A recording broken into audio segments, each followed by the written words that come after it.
Bueno, estamos aquí con Enric Gavaldà García, si no me equivoco. Sí, hola. Él es, entre otras muchas cosas, es empresario, tiene su propia empresa que se llama C-Musics. Además de su propia empresa, bueno, dominas bastantes disciplinas. Sí. Eres director de orquesta, director de coro, músico, Ujú. pianista Y y cantante. cantante Sí. también. Y además estudiaste económicas. Estudié económicas en la Pompeu Fabra, un máster en marketing también. Nada, casi nada. Sí, estudiar en el colegio alemán, pues muchas cosas, sí. Muy bien. Y casi todo esto del principio arrancó todo a la vez. Sí, Muchas de las cosas las hiciste paralelas. Cuéntame un poco cómo... sí. Mientras yo estaba acabando el colegio alemán y empecé económicas, yo al mismo tiempo estaba acabando la carrera de piano. Cuando acabé piano, mientras seguía estudiando económicas, empecé canto. Luego empecé a trabajar en un banco y mientras acababa de estudiar, de trabajar en el banco, pues también, que lo dejé a los 5 años, también estaba estudiando un máster en marketing. Pero al mismo tiempo estaba dirigiendo corales y nada, cuando ya acabé de trabajar en el banco, monté la empresa, C-Musics, y a partir de ahí han salido proyectos como la Orquesta Sinfónica Catalana, de la que soy director y el presidente, también la Asociación Cataluña Canta, donde muchos participantes pues, vienen a cantar y a disfrutar de repertorio en grandes escenarios como el Auditorio de Barcelona o Santa María del Mar. Y bueno, a eso me dedico de momento. Casi nada. Casi. Y todo a la vez, eso es porque eres una persona súper curiosa, te gusta hacer muchas cosas a la vez, eso te viene de siempre. Bueno, yo siempre he sido muy curioso y siempre me ha gustado alternar diferentes disciplinas. Al final, yo sí que me gusta especializarme en ciertas actividades, pero es verdad que siempre necesito compaginar, no puedo estar tranquilo. Si estoy viendo una serie, también me gusta estar mirando otras cosas. Siempre estoy haciendo multidisciplina al mismo tiempo. Bueno, no me extraña, ¿eh? Porque debes estar acostumbrado Sí, dirigiendo, que ahora que lo hemos visto, sí, me parece súper complejo, todo a la vez. Solo hemos visto una parte pequeñita que es el coro. sí. Entiendo que ahí tienes que poner todos tus recursos y que cuando haces una cosa sola te aburres. Lo entiendo perfectamente después de ver esto. Me ha parecido súper interesante. Gracias. Es verdad que desde fuera, los que no nos dedicamos a la música o no tenemos contacto con la música, decimos, ¿qué hace un director? Un director está ahí y mueve las manos. Hoy lo hemos visto en primera persona, hacéis muchas cosas Gracias. y de lo que he visto hasta donde he podido ver, seguramente técnicamente hacéis muchas cosas mucho más complejas todavía. Cuéntame un poco lo de ser director, ¿cómo vino? Porque trabajas en un banco, de repente estás en un banco, de repente dices, no, me voy a la música, Sí. me voy a la música, a dirigir música. Ujú. Yo tenía en ese momento 22 años y claro, yo ya había acabado el piano, estaba ya con el canto, seguía estudiando económicas y de repente pues en la coral que están mis padres pues les dejó el director y me preguntaron si quería dirigir la coral. Claro, yo en ese momento no tenía experiencia dirigiendo, entonces hice varios cursos y entonces me metí en la dirección. Pero claro, yo seguí dirigiendo coros, ahora mismo llevo 22 años dirigiendo, 20 años dirigiendo coros. Entonces ya luego, después de trabajar en el banco y tal, pues de repente descubrí que, ostras, que yo quiero saber más sobre dirección. Entonces fui a la Escuela Superior de Música de Cataluña, la SMUC, y entonces estuve los 4 años haciendo el grado. Claro, yo acabé hace 3 años ese grado. Claro, yo para poderme meter delante de una orquesta profesional, un coro profesional o amateur, pero grande, y poder tener mis recursos para poder estar delante de ellos y poderlos guiar, al final no es cuestión de dirigir, es de guiar y hacerlos lucir. Tiene que ser el director, al final no es ni mentor, ni jefe, ni un director autoritario, esto que los hay, ¿eh? Pero yo no lo comparto. Para mí es un guía. Yo estoy ahí para facilitarle las cosas y para que ellos puedan lucirse. Al final yo estoy de espaldas. ¿Por qué el director está de espaldas al público? Porque está para guiar, no está para destacar, está para eso.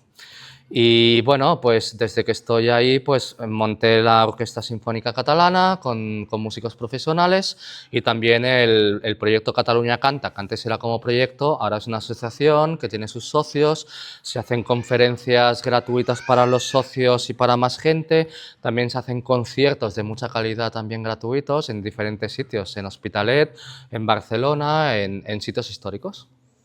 Y en toda esta vorágine de cosas que hacías y estudiabas, en algún momento dijiste también, pues ahora voy a emprender con mi propia empresa.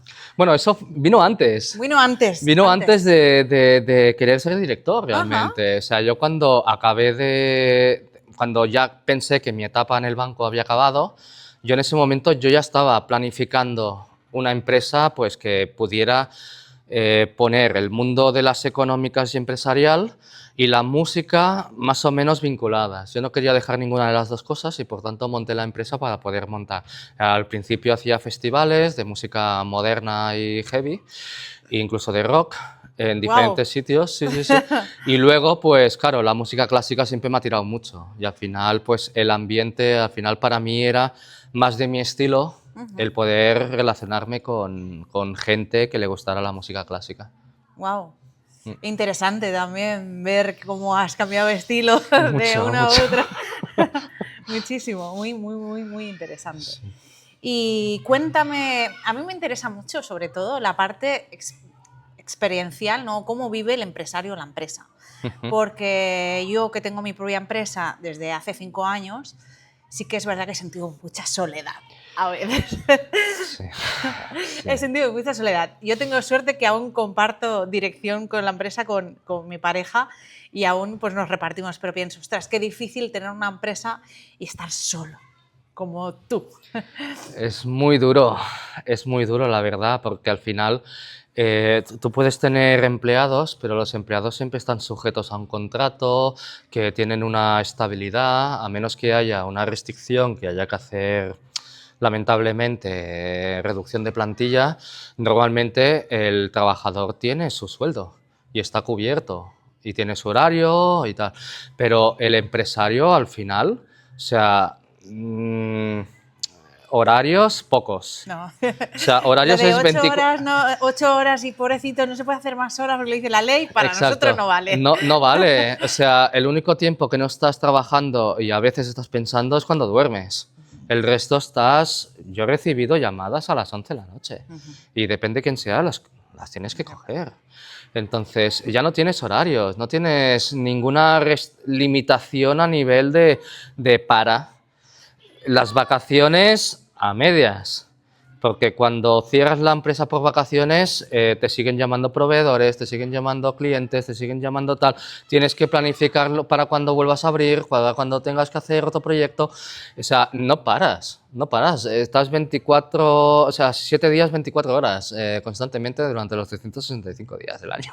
O sea, desconectar es muy difícil, porque siempre quieres... Es imposible. Sí, es imposible. Yo lo veo así. Sí, es imposible. Yo lo vivo como es imposible desconectar. Es imposible, sí, totalmente. Además es que el éxito de la empresa realmente tú eres el responsable de ello.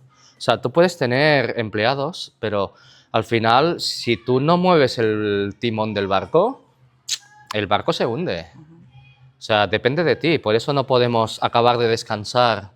Siempre estamos continuamente ahí metiéndonos pensando, anticipando, solucionando. Esto tiene que estar para la semana que viene. El mismo día ya estás ahí machacándole hasta las 3 de la mañana. Sí, porque sabes que mañana lo vas a necesitar para otra cosa. Entonces estás ahí machacando todo el rato y usando todas las horas posibles para sacar adelante. Al final, si la empresa va mal, el problema te lo vas a comer tú.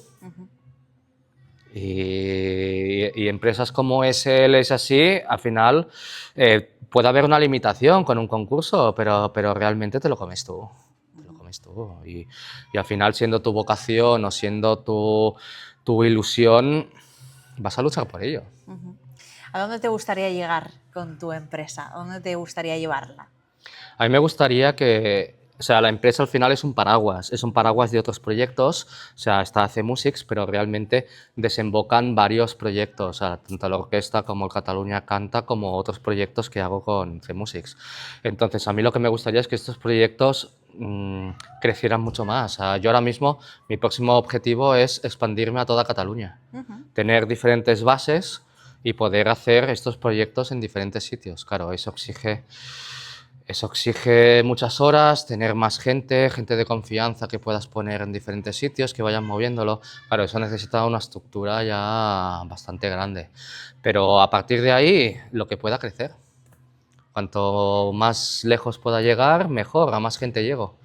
Y más gente se puede beneficiar de estas oportunidades también, porque al final los proyectos siempre van vinculados a actos solidarios.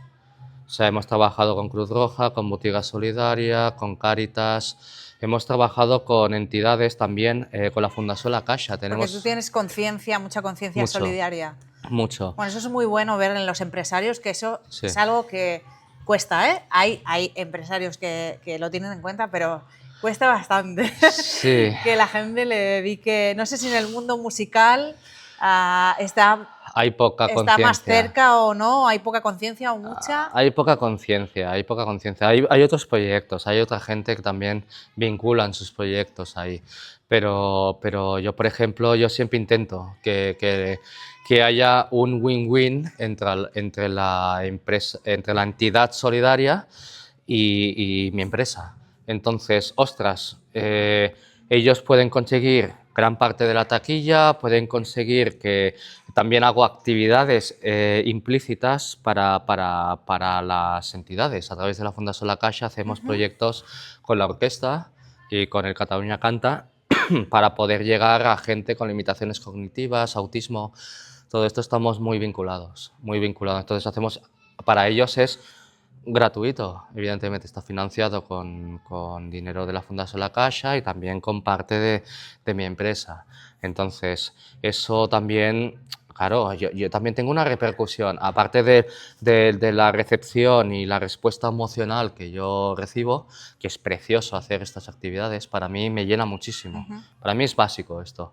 Y además que hacemos musicoterapia, los niños están contentísimos. Claro, les hacemos como inmersiones, ellos están dentro, dirigen, yo les doy la batuta y entonces empiezan a dirigir y claro, niños con autismo que no tienen que les cuesta salir ahí a hacer las cosas, a buscar esa extroversión, ¿no? que tanto necesitan. Pues el hecho de la música, que si quieren bailar, si quieren dirigir, si quieren ponerse al lado de los músicos, pueden hacer lo que quieran realmente y yo les enseño los movimientos, se lo pasan bomba. O sea, es una hora que están encantados. Y según los tutores, toda esa semana están encantados los niños. Luego ya se les olvida y ya vuelven otra vez a lo de siempre, ¿no? Pero es verdad que están súper concentrados en esos momentos y les alegra ese momento. Esto para nosotros es brutal.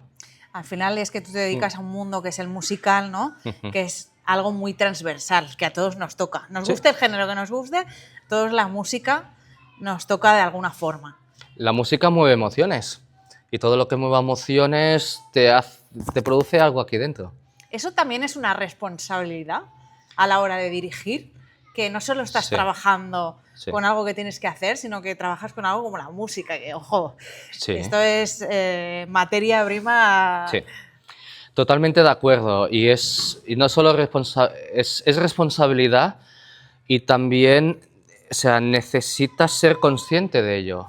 O sea, como director tienes una pedagogía, la pedagogía y la filosofía de qué estás haciendo y cómo estás influyendo en la gente es muy importante.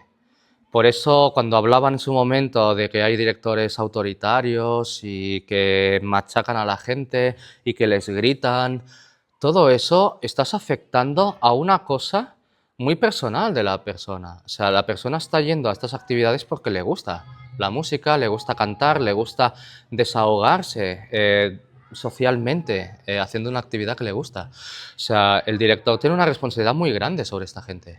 Entonces, yo considero que es una profesión muy complicada, en la que hay que estudiar No solo música, no hay que ser solo músico, hay que ser un buen pedagogo, un buen docente.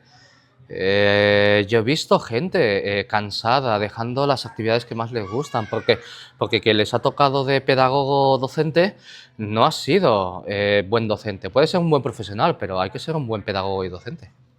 Y un buen líder, ¿no? Al Sí, final, te hemos sí, visto aquí un ratito sí. y se nota mucho que ahí hay liderazgo y los llevas y los acompañas, ¿no? Totalmente de acuerdo. No solo por, o sea, el liderazgo se tiene que basar en muchos pilares.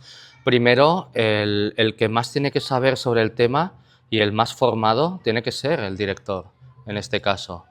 Yo, por ejemplo, pues me he formado en las MOOC, me he formado con grandes directores internacionales, pero yo, por ejemplo, el primer día de ensayo, yo ya puedo dirigir el concierto. Yo tengo que venir sin tener ninguna duda.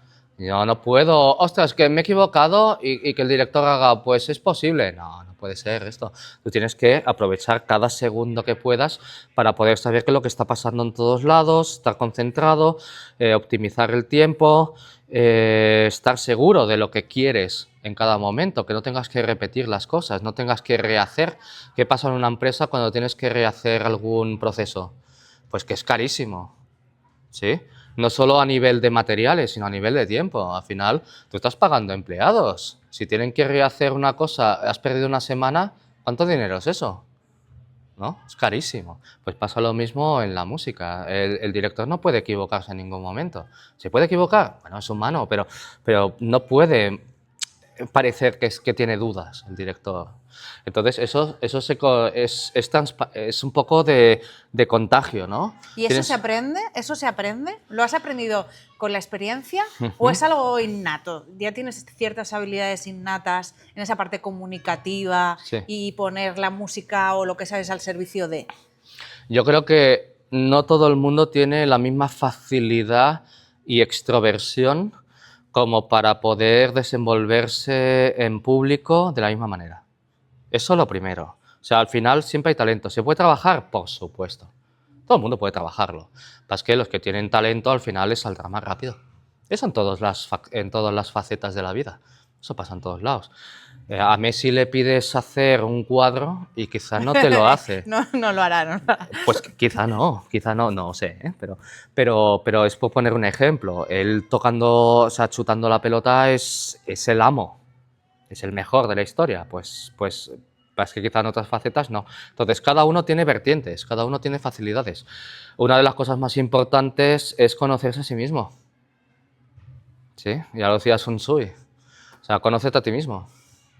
Entonces, es muy importante que tú sepas qué talentos puedes desarrollar, qué facilidades tienes, cuáles son tus dificultades también.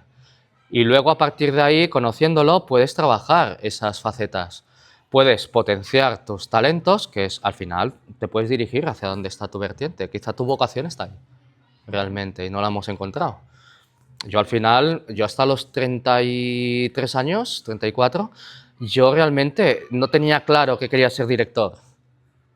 Es una historia un poco más larga, pero realmente yo en ese momento dije, pues yo he decidido ser director.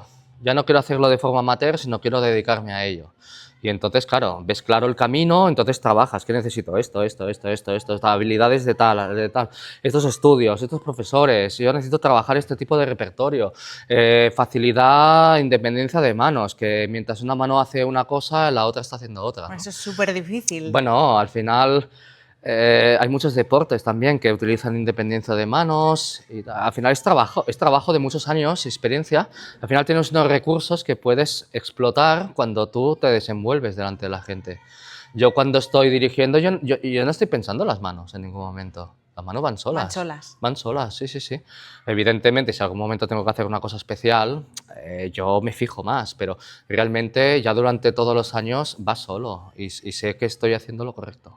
En ese momento, simplemente pensándolo, yo sé que en ese momento hay un cambio, hago lo que sea, hago el cambio, sí, o sea, puedes hacer una línea así recta y hacer así, y hacer lo que ¿Qué quieras. significa? Cuéntanos, haznos algo concreto. Primero, me da muchísima para curiosidad. los directores, o sea, hay que diferenciar entre director de orquesta y director de coro, ¿eh? Yo he estudiado las dos cosas, He estudiado las dos cosas. Director, hay buenos directores de coro que les pones delante de una orquesta y fatal. Y esto se ve en el mundo profesional. ¿Y por qué?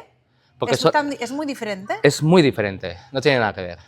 El coro que la orquesta. Tienes que cambiar la mentalidad. Ajá. Hay cosas que sí que son comunes, pero hay cosas que son muy diferentes. Entonces, esas diferencias hacen que, ostras, que tú ves directores de coro que de repente contratan a la orquesta y ves que todos los músicos miran al primer violín, que es el concertino, que es el líder de la orquesta, y no miran nunca al director, porque no se enteran de nada de lo que está haciendo el Ostras. director, sí, no sabe guiarlos. El director se piensa que sí, pero la orquesta, todo el mundo está mirando al primer violín a ver qué les está guiando. Venga, seguidme a mí, chicos. ¡Wow! Sí, sí, sí. Y pasa lo mismo con directores de orquesta que se ponen delante de un coro, que no tienen la habilidad, son movimientos demasiado tajantes, entonces la música que cantan no tiene nada que ver con lo que tendría que ser. Hay que buscar no un término medio, pero hay que saber a quién te estás dirigiendo. Y tienes que saber también las limitaciones de una especialidad o de la otra. Y esto, yo he visto conciertos en el Auditori, en el Palau de la Música, en sitios tan grandes como así, ver directores que la orquesta, que son directores de coro y la orquesta es un desastre, pero por culpa del director.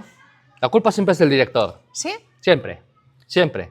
Porque no ha sabido trabajar, porque no ha sabido prepararlos, o porque no ha sabido dirigir en los momentos, o porque no ha sabido resolver los problemas. La culpa siempre es del director. Siempre. O porque no ha sabido limitar a cierta gente que no estaba preparada también. Ujú. O sea, pequeñas minas.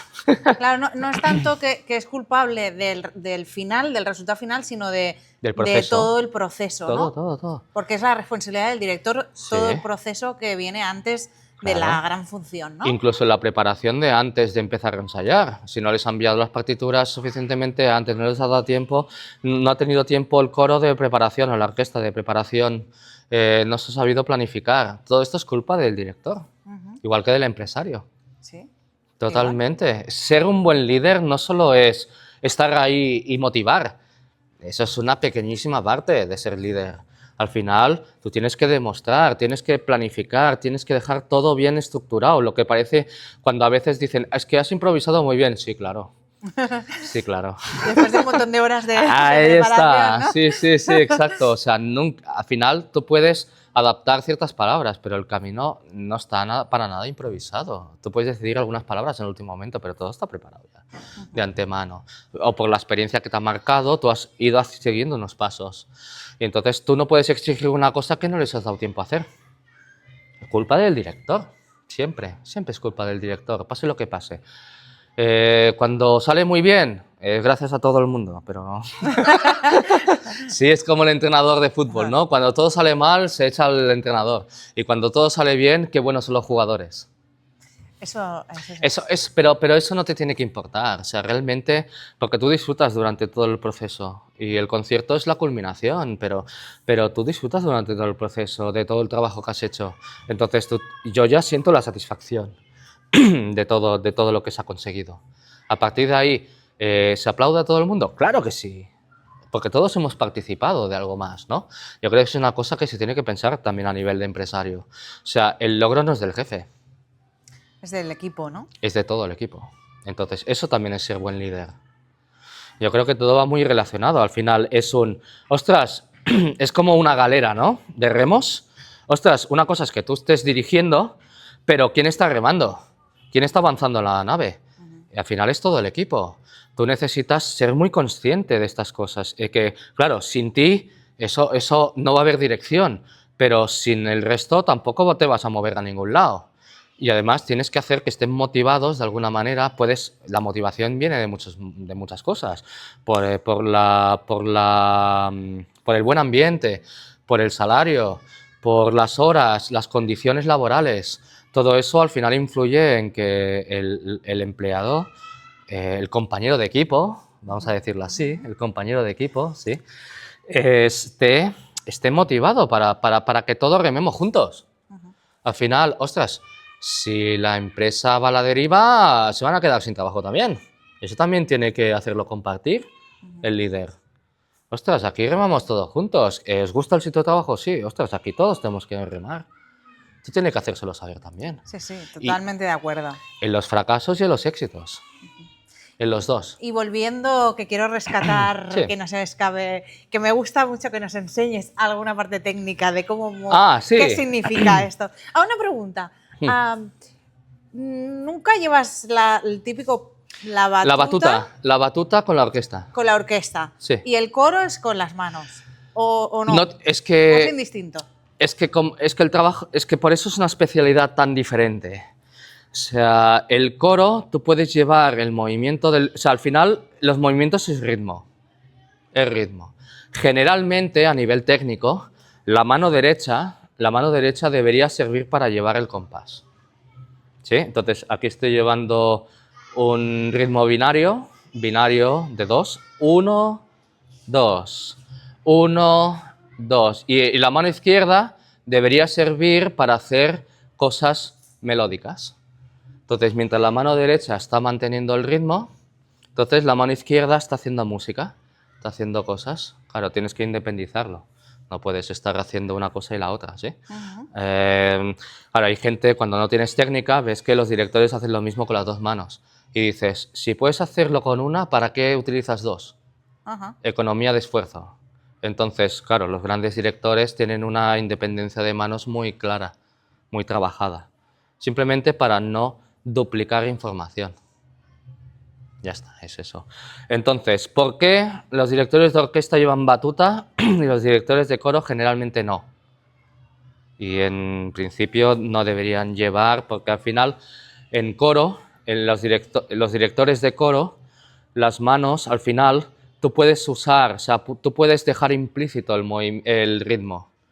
Entonces la mano derecha al final también puede hacer otros aportes. Entonces, claro, si llevas una batuta, eso te está limitando, ¿sí? En cambio, los directores de orquesta, al final la batuta es una extensión del brazo. La batuta es una extensión del brazo, no es nada más, no sirve para otra cosa. Entonces, claro, hay muchas veces que la orquesta es tan grande que quizá en los laterales no ven. Esa es la finalidad. Sí, es una extensión del brazo, sí. Ostras, qué curioso, no tenía ni idea, ¿eh?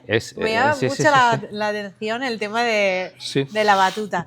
Y entonces, cuando la mueven también, entiendo, los directores de músicos, aunque sea la extensión, también tiene una finalidad, una finalidad, hacen cosas concretas que no es que parezca que hacen así como si lo pudiera hacer yo, sino que si lo mueven mal, ¿la orquesta suena mal? Sí, totalmente. La despistas.